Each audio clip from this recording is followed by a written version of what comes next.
Salut les gars, TJL. Bon, on est de retour sur, excusez-moi, sur Realm Rush. On va continuer les reviews de la box de personnages. Je vais essayer de faire au plus vite, parce que je suis désolé les gars, mais IRL, j'ai vraiment pas beaucoup de temps. Il me semble avoir mis de côté mes tickets d'invocation. On va commencer par une petite session d'invoque, et après, on va review une autre classe de personnages. Et aussi, j'ai une autre vidéo en préparation par rapport justement aux artefacts ici. Comme vous pouvez voir, il y a différents bonus selon les membres, enfin la composition de l'équipe.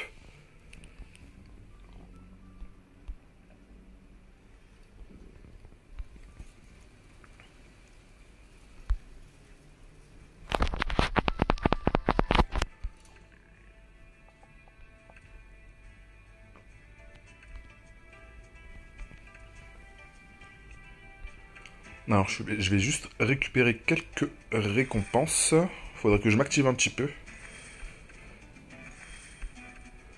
Parce qu'au niveau des récompenses, je suis loin de récupérer l'unité fiche.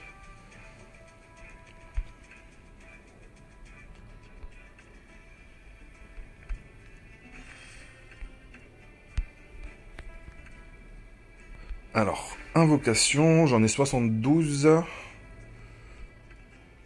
Je pense que je pourrais en récupérer quelques autres. Ça me permettrait d'avoir deux personnages, enfin deux coffrets SS garantis.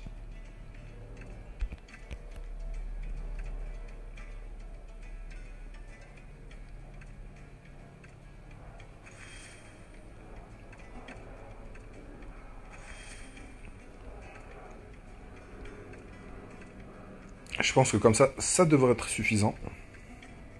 Vu que maintenant j'ai activé le auto-dismiss des 3 étoiles, ils vont éviter de prendre continuellement de la place dans la box. Il n'y aura que les fooders et les personnages utiles. Alors, rien de folichon.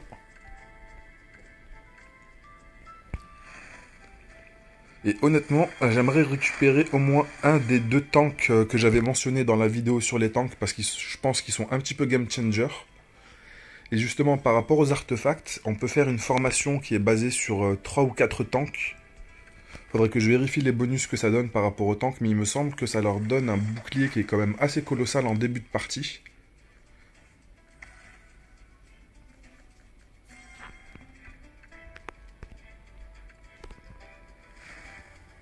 Ok, il va me manquer quelques invocations quand même pour pouvoir récupérer le deuxième coffre.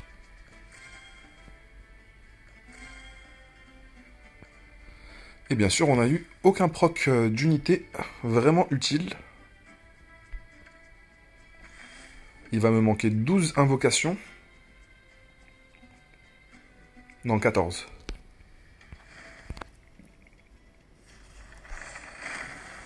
Ok, Karina, je l'ai déjà, ça me permettrait de au moins la monter un petit peu en doublon. Si j'en ai besoin.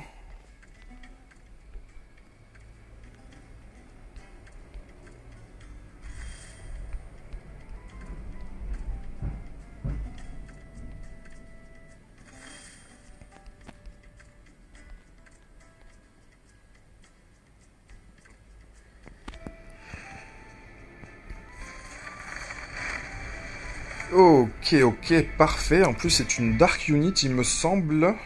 On regardera son kit plus tard.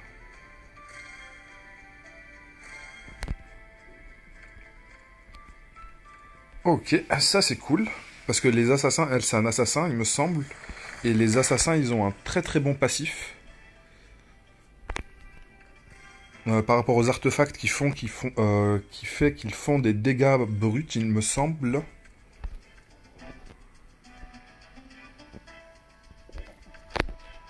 Alors, dans le Gacha Fest, qu'est-ce qu'il y a ici? Pas grand chose à récupérer. Là, je devrais avancer un petit peu dans l'émission.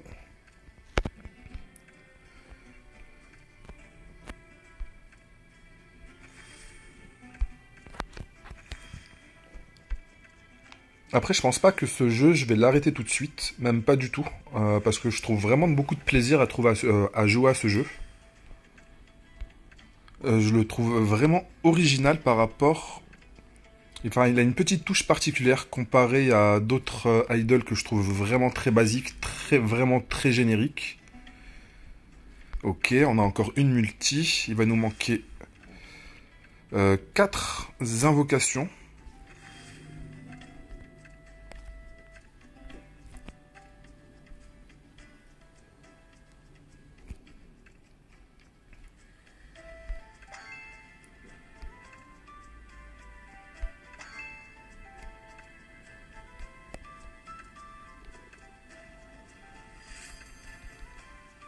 Ok, je m'occuperai de faire ces upgrades là plus tard, ce n'est pas le moment. Par contre, il y a un autre élément que je voulais voir, c'est... Je sais plus où est-ce qu'il se trouve. Bref, c'est pas grave.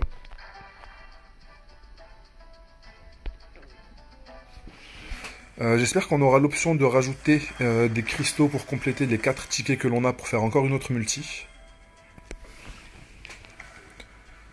Ok, celle-ci on l'a déjà récupérée. Ça nous permettrait de nous la mettre... Enfin, on va pouvoir la mettre à 6 étoiles. Et je crois pas qu'il y a d'option justement pour faire justement pour compléter les cristaux.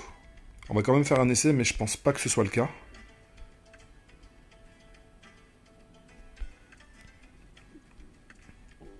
Alors, dismiss.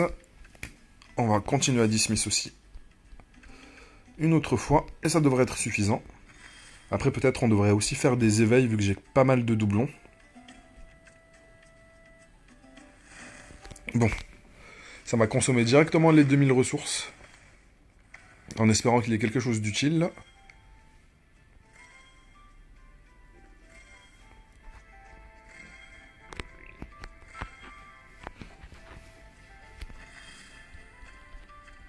Hélas, non.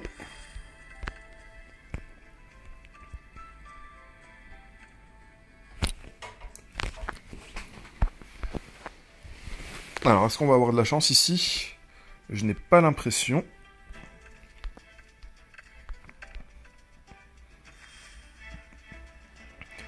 Alors lui, c'est l'un des tanks que je ne désirais pas en fait. Parmi la liste des tanks, c'était celui que je voulais le moins.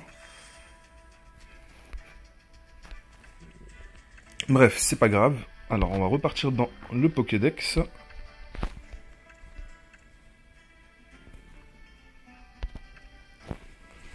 Alors, où est-ce qu'il se trouve?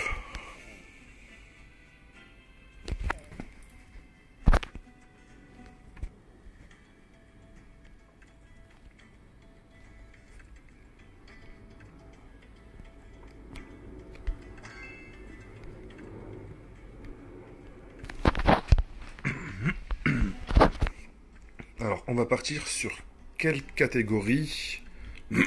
On va partir sur les archers. Vu qu'on a déjà Melvin comme personnage, ça va nous permettre en même temps de faire une bonne review de son kit. Alors Digi, je pense que rien de particulier. Nous aussi. Excusez-moi les gars. Pique.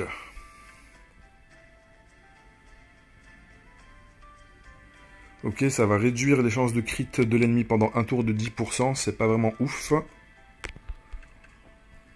Rien de particulier. Abel.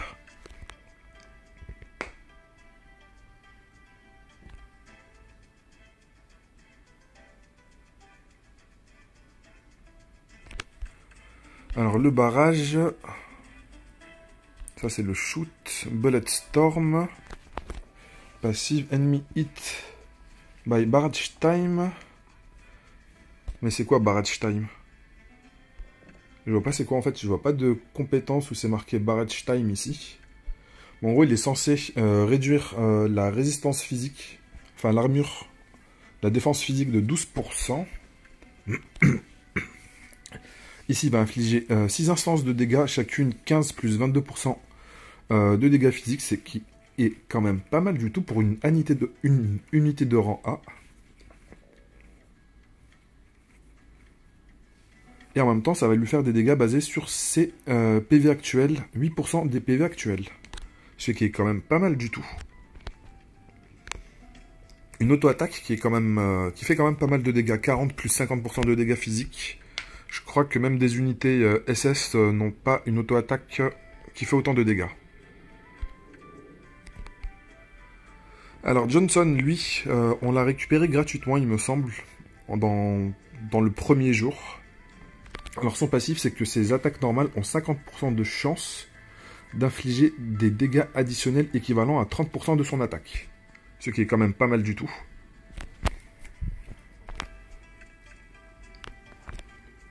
Alors, il va faire tomber un rocher dans un endroit qui va hériter de 10% de ses HP et 30% de son attaque. Lorsqu'il va atterrir, il va infliger 55 plus 35% de dégâts physiques à tous les ennemis dans une zone de une case autour de la zone d'impact. Et à chaque fois que ça va être le tour de la stone, ça va infliger des dégâts en AOE à la même manière que lorsqu'elle a chuté. Et même aux alliés, ça va infliger 20 plus 90 de dégâts physiques. Et lorsqu'elle est détruite, elle va faire une explosion massive de 45 plus 180 de dégâts physiques. Avec 30% de chance de stun. Je crois que je l'ai retiré de ma team très récemment. Mais honnêtement, je crois que je vais le remettre parce qu'il est vraiment très fort. Il va lancer 2 pierres à un ennemi. Chacune vont infliger 10 plus 30. Ça va nous faire comme si c'était du 20 plus 60. Mais pas vraiment du 20 plus 60 parce que chaque attaque pourra crit séparément.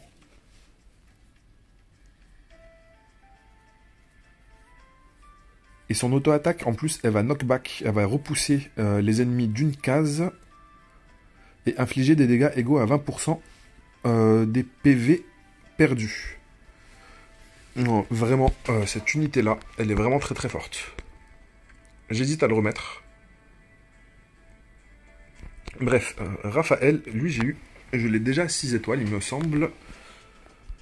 Alors son passif, lorsqu'il n'est pas attaqué, il va augmenter son attaque physique de 15% au début du tour. Il va l'augmenter qu'une seule fois, ce n'est pas stackable. Et après l'augmentation d'attaque, elle va passer au maximum à 30%.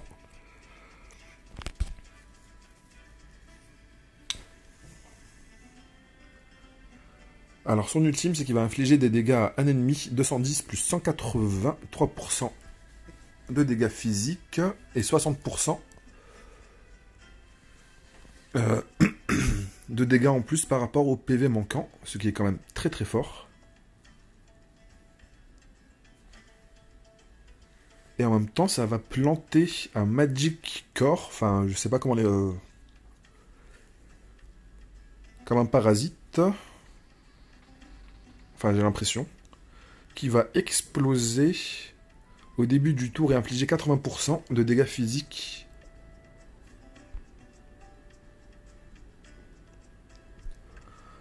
Alors cette compétence-là est vraiment très forte. Le ratio de dégâts principal et de dégâts bonus sont vraiment excellents. Alors elle va invoquer des buissons, je pense un petit peu à la même manière de League of Legends, ce qui va la rendre camouflée, elle va être dans le brouillard de guerre. Pour elle-même et les alliés autour d'elle d'une case pendant 2 tours. Ce qui est quand même très fort, on va dire, pour mettre nos unités range ou nos mages, enfin toutes nos unités qui sont à distance, hors de possibilité d'être ciblées par les ennemis. Alors son auto-attaque, 45 plus 47% de dégâts et 20% des PV actuels de la cible. Pas mal du tout comme auto-attaque. Ensuite, Jessica, on en a déjà parlé au tout début lorsqu'on l'a récupérée. Alors, chaque auto-attaque va réduire la défense des archers ennemis de 10 plus 3% pendant 3 tours, maxable 5 fois. Ça c'est bien, on va dire, si on a un boss de type archer sur lequel le combat est un petit peu long, parce qu'après si c'est des petites unités, je sais pas à quelle vitesse on va vraiment stacker le passif. Parce que c'est basé simplement sur les auto-attaques. Ok, elle va lancer une bombe atomique qui va infliger 16 plus 160% de dégâts physiques à tout le monde. Et les alliés vont se prendre 123% de dégâts physiques. Ici, alors c'est l'Energy Shield qui va justement réduire les dégâts de la bombe atomique sur les alliés. Elle va donner un bouclier électromagnétique à elle et aux alliés autour d'elle d'une case. Chaque stack va augmenter la défense de 60 plus 50%. Ok. Et ça va réduire les dégâts des archers pendant 3 tours. Stackable 3 fois. Et ça va donner en même temps une immunité au skill Ultimate Annihilation. Celui-là. Le premier stack, c'est que les PV ils vont pas pouvoir descendre en dessous de 10%. Le deuxième stack, c'est 30%. Et le troisième, enfin le dernier stack, c'est 60%. Une auto-attaque qui inflige 30 plus 87. Ok. Alors, ensuite, Hardy. Hardy, alors, son passif, c'est que pour chaque attaque, il va lancer... Alors, for each attack... Alors, pour chaque auto-attaque qu'il va lancer, il va augmenter sa puissance de 7%.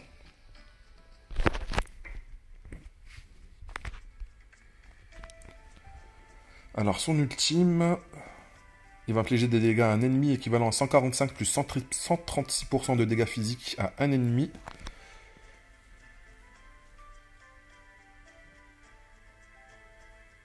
Ah non, c'est à tous les ennemis dans la range. Ok. Et la cible que l'on aura target, elle va se prendre 15% de dégâts en plus. Non, excusez-moi.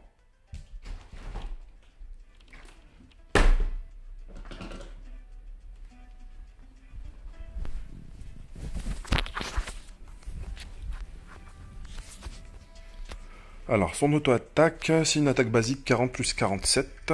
Très bien. Alors, Nador, son passif. Lorsqu'il va recevoir une auto-attaque... Non, pas une auto-attaque. Une attaque avec une seule instance...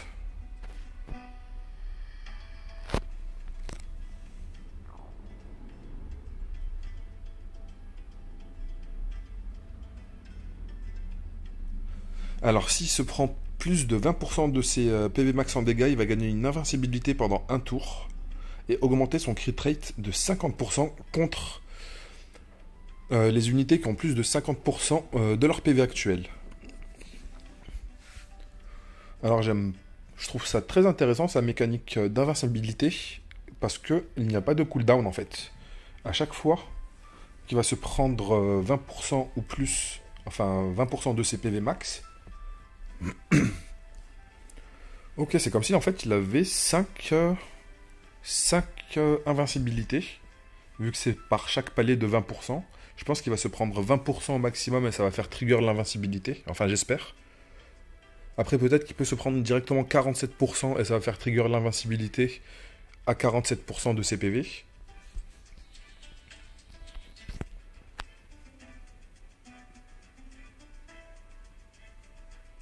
Alors sur tous les ennemis qui sont sur le chemin, ça va leur infliger 30 plus 63% d'attaque physique.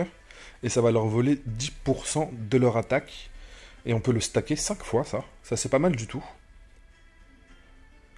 Parce que 5 fois 10% de l'attaque physique des ennemis, ça veut dire qu'on réduit leur attaque de 50%, tout en augmentant la nôtre de 50 aussi. 20 plus 77, auto-attaque basique, ok. Alors, Melvin. Alors, désolé les gars, on va faire une partie 2 un peu plus tard pour les archers. Allez, ciao ciao.